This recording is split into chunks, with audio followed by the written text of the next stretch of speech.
Cuentos escritos en el exilio. Juan Bosch. Louis Pie. A eso de las 7, la fiebre aturdía al haitiano Louis Pie. Además de que sentía la pierna endurecida, golpes internos le sacudían la ingle. Medio ciego por el dolor de cabeza y la debilidad, Louis Pie se sentó en el suelo. Sobre las secas hojas de la caña, rayó un fósforo y trató de ver la herida.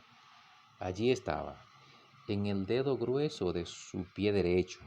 Se trataba de una herida que no alcanzaba la pulgada, pero estaba llena de lodo. Se había cortado el dedo la tarde anterior, al pisar un pedazo de hierro viejo, mientras tumbaba caña en la colonia Josefita. Un golpe de aire apagó el fósforo y el haitiano encendió otro. Quería estar seguro de que el mal le había entrado por la herida y no que se debía a obra de algún desconocido que deseaba hacerle daño. Escudriñó la pequeña cortada con sus ojos cargados por la fiebre y no supo qué responderse. Después quiso levantarse y andar, pero el dolor había aumentado a tal grado que no podía mover la pierna. Esto ocurría el sábado, al iniciarse la noche. Louis Pie pegó la frente al suelo, buscando el fresco de la tierra, y cuando la alzó de nuevo, le pareció que había transcurrido mucho tiempo. Hubiera querido quedarse allí descansando, mas de pronto el instinto le hizo sacudir la cabeza. Ah, piti miche peran amue, dijo con amargura. Necesariamente debía salir al camino, donde tal vez alguien le ayudaría a seguir a Ciervatey. Podría pasar una carreta o un peón montado que fuera la fiesta de esa noche, arrastrándose a duras penas, a veces pegando el pecho a la tierra. Louis Pie emprendió el camino, pero de pronto alzó la cabeza. Hacia su espalda sonaba algo como un auto. El haitiano meditó un minuto. Su rostro brillante y sus ojos inteligentes se mostraban angustiados. Habría perdido el rumbo debido al dolor o a la oscuridad lo confundía. Temía no llegar al camino en toda la noche, y en ese caso los 3 hijitos le esperarían junto a la hoguera que Miguel, el mayor, encendía de noche para que el padre pudiera prepararles con rapidez harina de maíz o les arcochara plátanos a su retorno del trabajo. Si él se perdía, los niños le esperarían hasta que el sueño los aturdiera y se quedarían dormidos allí junto a la hoguera consumida.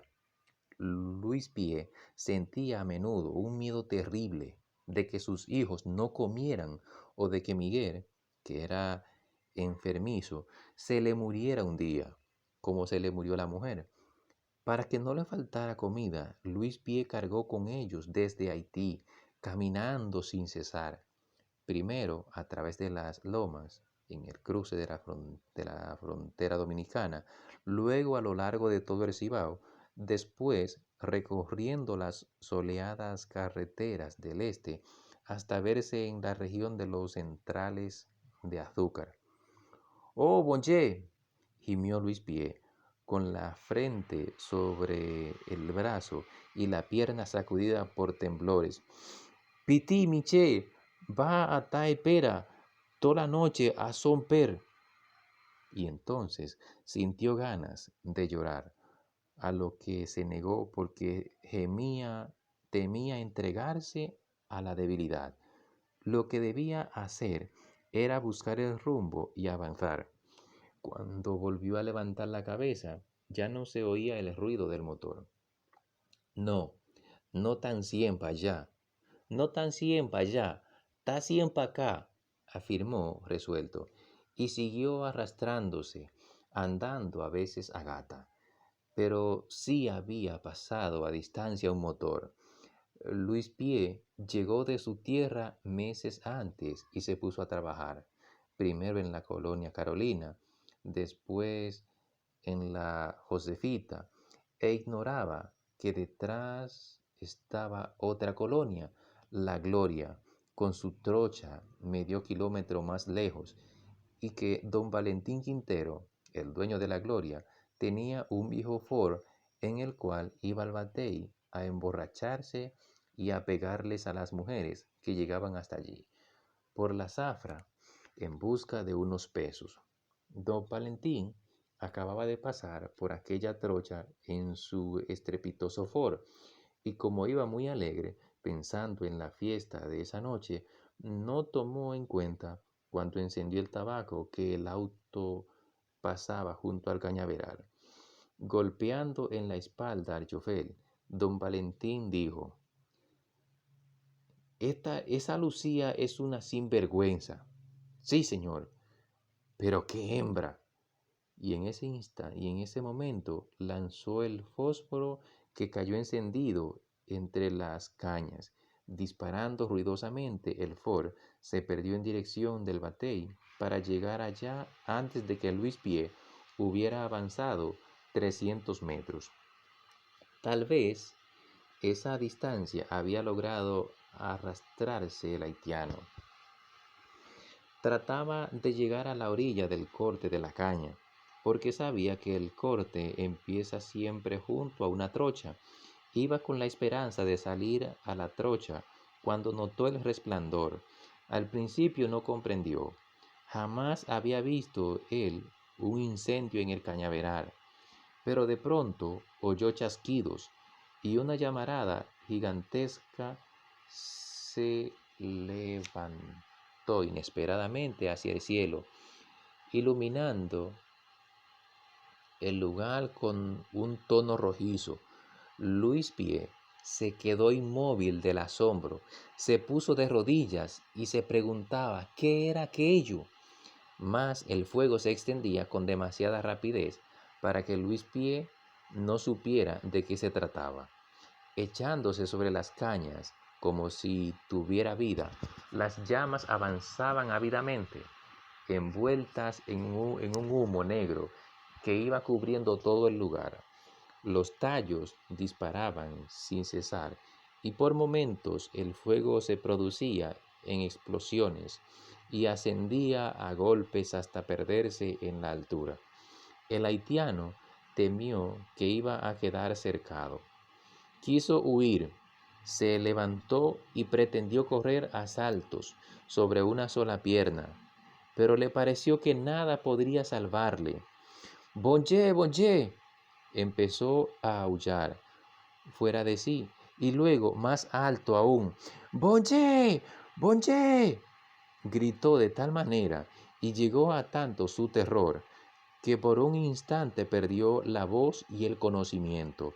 Sin embargo, siguió moviéndose, tratando de escapar, pero sin saber en verdad qué hacía. Quien quiera que fuera el enemigo que le había echado el mal, se valió de las fuerzas poderosas. Luis Pie lo reconoció así y se preparó a lo peor. Pegado a la tierra, con sus ojos desorbitados por el pavor, veía crecer el fuego cuando le pareció oír tropel de caballo, voces de mando y tiros. Rápidamente levantó la cabeza. La esperanza le embriagó. ¡Bonje, bonje!, exclamó casi llorando. "Ay- Ayuda a Mue, gran boyé, tú salva a Mue de morir quemá".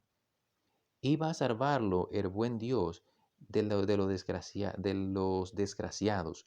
Sus instintos le hizo agudizar todos los sentidos.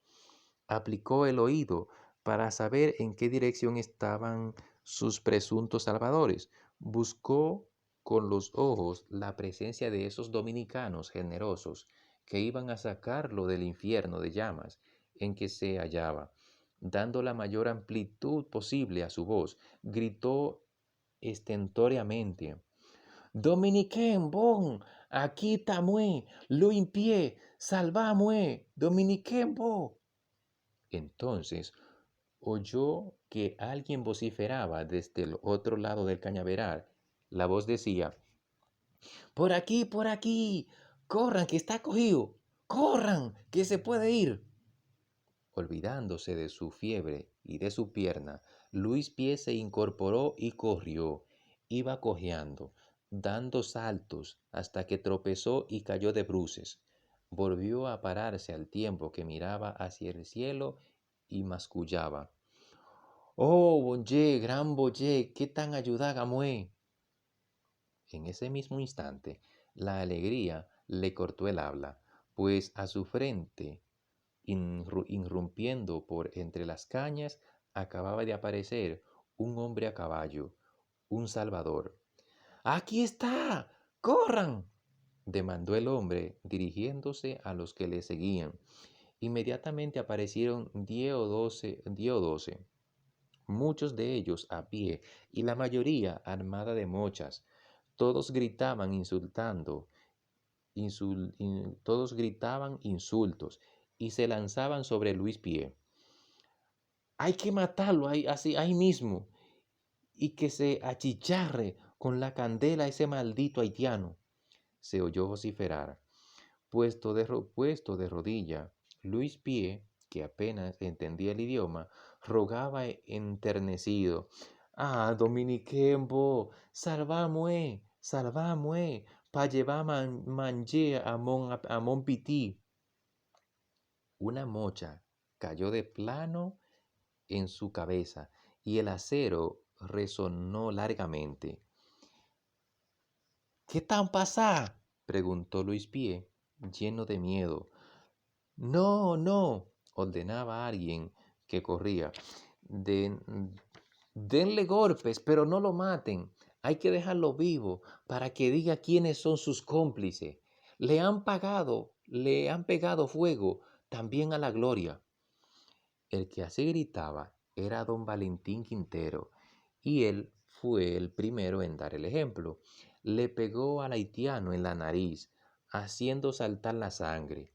Después siguieron otros, mientras Luis Pie, gimiendo, alzaba los brazos y pedía perdón por un daño que no había hecho. Le encontraron en los bolsillos una caja con 4 o 5 fósforos. «Canalla, bandolero, confiesa que prendiste candela». «Oui, oui», afirmaba el haitiano, pero como no sabía explicarse en español, no podía decir que había encendido 2 fósforos para verse la herida y que el viento los había apagado. ¿Qué había ocurrido? Luis Pie no lo comprendía. Su poderoso enemigo acabaría con él. Le había echado encima a todos los terribles dioses de Haití, y Luis Pie, que temía a esas fuerzas ocultas, no iba a luchar contra ellas porque sabía que era inútil. «¡Levántate, perro!», ordenó un soldado. Con gran asombro suyo, el haitiano se sintió capaz de levantarse. La primera arremetida de la infección había pasado, pero él lo ignoraba. Todavía cojeaba bastante cuando 2 soldados lo echaron por delante y lo sacaron al camino. Después, a golpes y empujones, debió seguir sin detenerse, aunque a veces le era imposible sufrir el dolor en la ingle. Tardó 1 hora en llegar al batey, donde la gente se agolpó para verlo pasar. Iba echando sangre por la cabeza, con la ropa desgarrada y una pierna a rastras. Se le veía que no podía ya más, que estaba exhausto y a punto de caer desfallecido. El grupo se acercaba a un miserable bohío. El grupo se acercaba a un miserable bohío de yagua paradas, en el que apenas cabía un hombre y en cuya puerta, destacados por una hoguera que iluminaba adentro la vivienda, estaban tres niños desnudos que contemplaban la escena sin moverse y sin decir una palabra. Aunque la luz era escasa, todo el mundo vio a Luis Pie cuando su rostro pasó de aquella impresión de vencido a la de atención. Todo el mundo vio el resplandor del interés en sus ojos. Era tal el momento que nadie habló, y de pronto la voz de Luis Pie, una voz llena de angustia y de ternura, se alzó en medio del silencio, diciendo: Piti, Miché, mon Piti, Miché, tú no estás enfermé, mon Piti, tú estás bien.